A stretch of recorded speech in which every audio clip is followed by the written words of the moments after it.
Denny Hamlin broke down crying in a courtroom on Monday, and what he said next could change NASCAR forever. The three-time Daytona 500 winner just revealed the shocking truth about how much money teams are really losing in racing. The big trial everyone has been talking about finally started in Charlotte, North Carolina. Denny Hamlin and basketball legend Michael Jordan are suing NASCAR.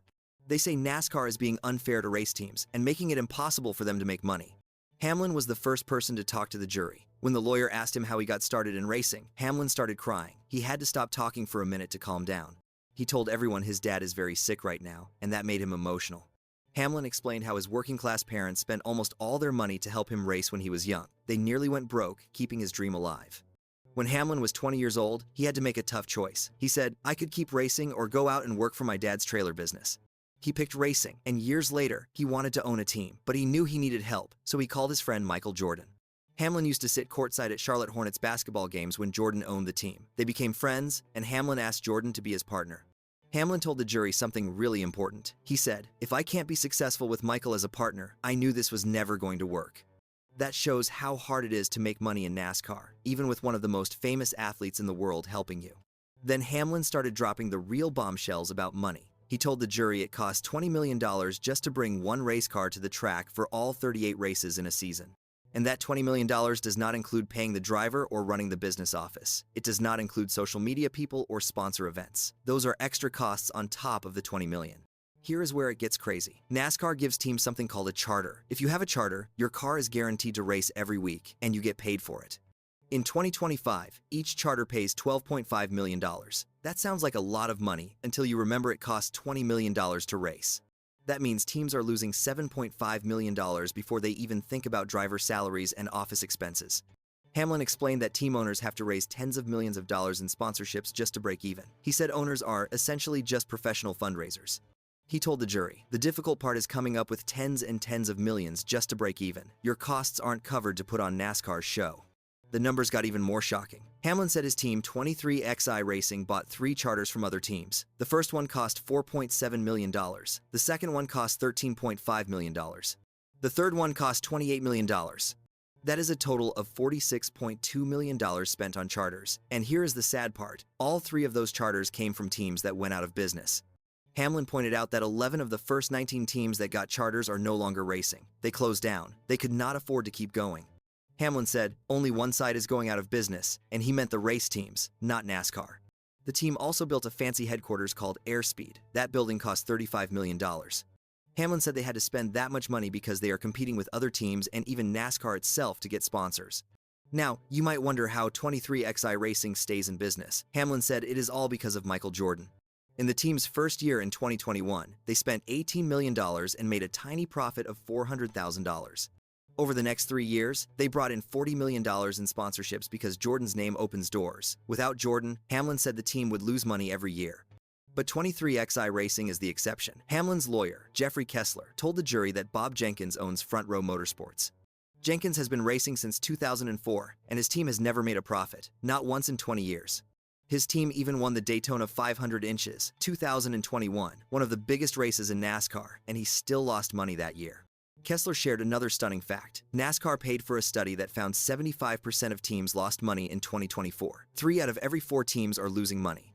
Meanwhile, the France family that owns NASCAR took home almost $400 million over 3 years. A company called Goldman Sachs said NASCAR is worth $5 billion. Kessler told the jury, "What the evidence is going to show is Mr. France ran this for the benefit of his family at the expense of the teams and sport." The lawyer asked an important question. He said, "So, why would these people do this if you are just going to lose money because NASCAR isn't giving you a fair deal?" Then he answered his own question, "Because you love stock car racing and there's nowhere else to do it." That is the heart of the problem. If you want to race stock cars at the top level, NASCAR is your only choice. There is no other series. Teams say that makes NASCAR a monopoly, which means they have all the power and teams have none. NASCAR's lawyer, Johnny Stephenson, told a very different story. He said NASCAR has been good to the teams. The charter system started in 2016, and it gave teams guaranteed spots in races. Before charters, teams had to qualify on speed, and if they were too slow, they did not race at all and did not get paid. Stevenson said charters are now worth $45 million each, and that shows the system is working. He said NASCAR has created $1.5 billion in value for the 36 teams with charters. Stevenson also defended the France family. He said, "The France family built NASCAR from nothing. They are an American success story. They've done it through hard work over 75 years. That's the kind of effort that doesn't deserve a lawsuit. That's the kind of effort that deserves admiration." NASCAR's lawyer asked the jury why smart business people keep buying charters if they are such a bad deal. He said, "If charters are so bad, why do great businessmen keep buying them and investing in them? If charters are so bad, why do they want to make them permanent?" Michael Jordan sat in the courtroom watching all of this happen. He could not testify yet because he might be called as a witness later. His presence caused some funny moments during jury selection. 2 people had to be removed from the jury because they loved Michael Jordan too much. What happens in this trial could change everything. If NASCAR wins, 23XI Racing and Front Row Motorsports might go out of business. NASCAR is holding their charters right now, and those charters would probably be sold to someone else. But if Hamlin and Jordan win, the changes could be massive. The judge has the power to break up NASCAR's control. He could force NASCAR to sell its racetracks. He could get rid of the charter system completely. He could make NASCAR pay teams a lot of money in damages. Nothing is off the table. The trial is expected to last 2 weeks. Hamlin will go back on the witness stand on Tuesday for more questions. Then NASCAR's lawyers will get to ask him their questions, which is called cross-examination. Behind the scenes, this trial has already exposed some ugly stuff. During the preparation for trial, lawyers found text messages and emails from NASCAR executives. In one conversation, NASCAR Commissioner Steve Phelps and other leaders called Hall of Fame team owner Richard Childress a dinosaur, an idiot, and a stupid redneck. They said he needed to be taken out. Back and flogged. Another NASCAR executive said fans of the sport cannot read. The race teams said some mean things too. The president of 23XI Racing said Jim France would have to die for teams to get a fair deal. Hamlin admitted he does not like the France family. Right now, NASCAR is at a crossroads. TV ratings dropped 14% this past season. Attendance at races is down from the 2000s. When they picked the jury for this trial in North Carolina, which is NASCAR country, only 3 out of 19 people said they were race fans. That shows how much the sport has changed. Hamlin's testimony made one thing crystal clear. He said the current system is unfair because the costs aren't covered to put on their show. He wants teams to have a say when NASCAR makes rule changes or schedule changes. What you could do different, because I felt like, I did exactly what the format asked me to do, and still wasn't right. Denny Hamlin just stunned the NASCAR world with a revelation no one saw coming. The Phoenix Championship race was his moment. Total dominance, perfect execution, and a title finally within reach. But in an instant, it all collapsed. One decision, one twist, one heartbreaking ending that left fans speechless. And now, after holding back for days, Hamlin has finally spoken out, and what he said has sent shockwaves through NASCAR. Let's rewind. Phoenix Raceway, the site of the 2025 NASCAR Cup Series Championship. All 4 championship contenders, Denny Hamlin, Kyle Larson, William Byron, and one more, lined up first through 4th with just 30 laps to go. It was a dream scenario for fans and the league. The playoff system had worked perfectly, at least on the surface. Denny Hamlin was in full control. We're not talking about just leading a few laps here and there. He was dominating. With a 2.5-second lead, Hamlin looked untouchable. That's an eternity in NASCAR terms. He had 6 wins that season, a championship-caliber crew behind him, and the perfect setup at the right time. The race looked over. Larson, Byron, and the others were chasing shadows. Then, disaster struck. With just 3 laps to go, William Byron's right front tire exploded. The caution flag waved. In an instant, everything changed. That massive lead Hamlin had, gone, erased. And now, his crew had to make the most important call of their season in seconds. Do they go with 2 tires and try to hold track position, or take 4 tires for maximum grip and hope Hamlin can carve back through the field? This wasn't just about a race win, this was for the championship. Years of preparation, 35 races, and millions of dollars in investment, all coming down to one pit stop. Hamlin's crew made the conservative call. 4 tires. On paper, it made sense. Give your driver the best equipment possible. Don't risk getting beat by someone with fresher tires. But what happened next would flip the championship on its head. Kyle Larson's team made the bold move, the opposite call. They took just 2 tires. It was a gamble, but one that could pay off big if Larson could control the restart.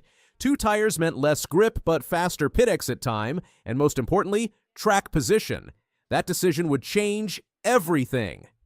As the field rolled off pit road, Larson emerged ahead of Hamlin.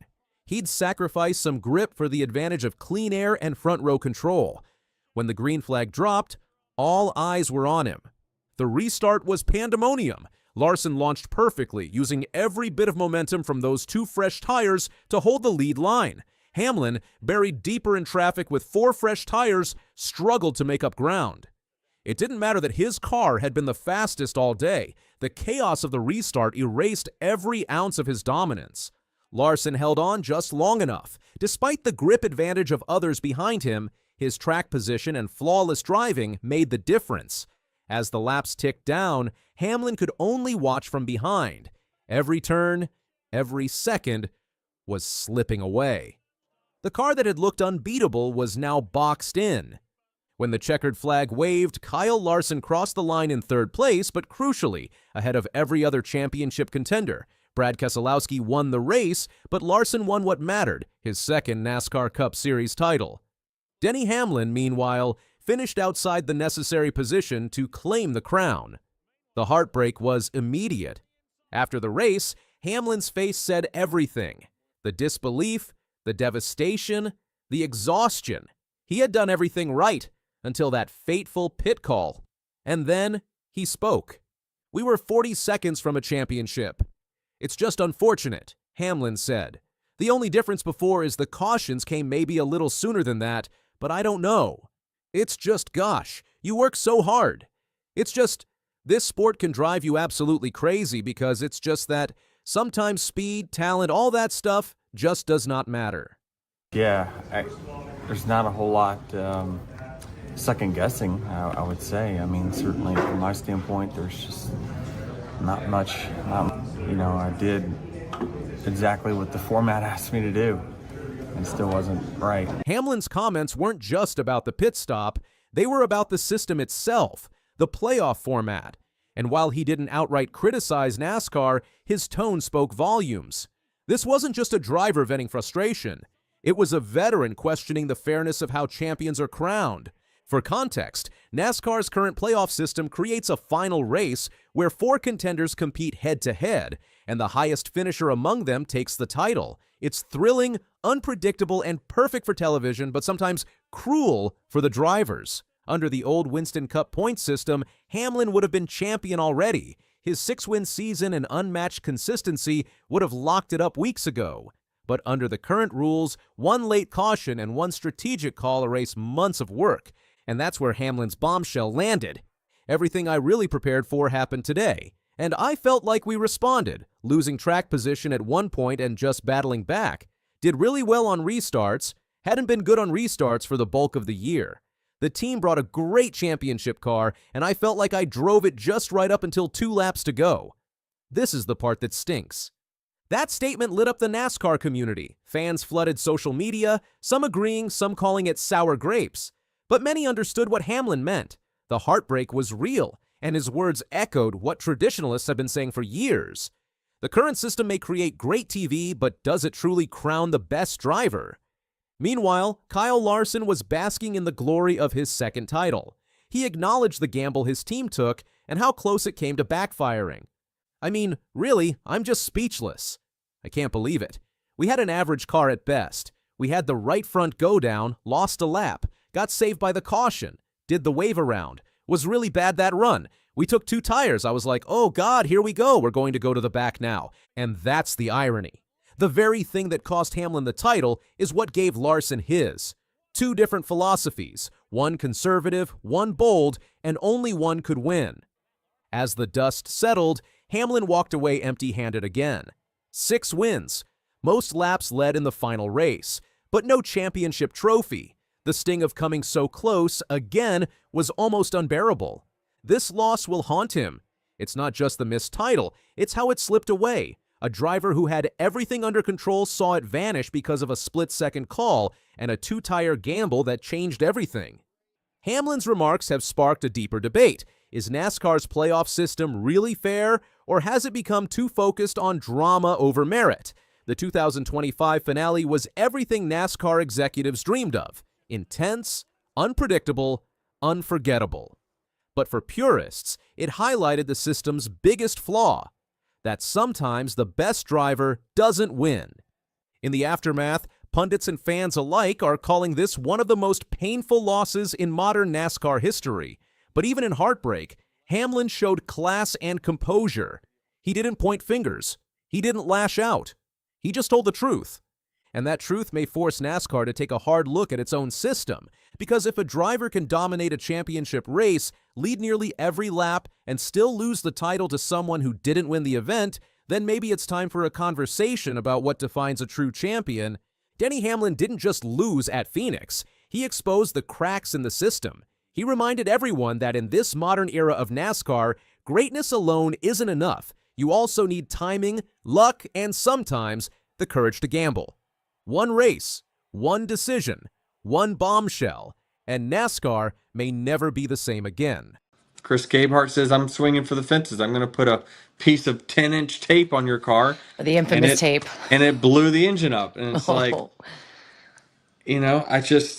those are ones that I have to live with it. I can't change that. Denny Hamlin has done almost everything a NASCAR driver can dream of, except win the one title that defines a legacy.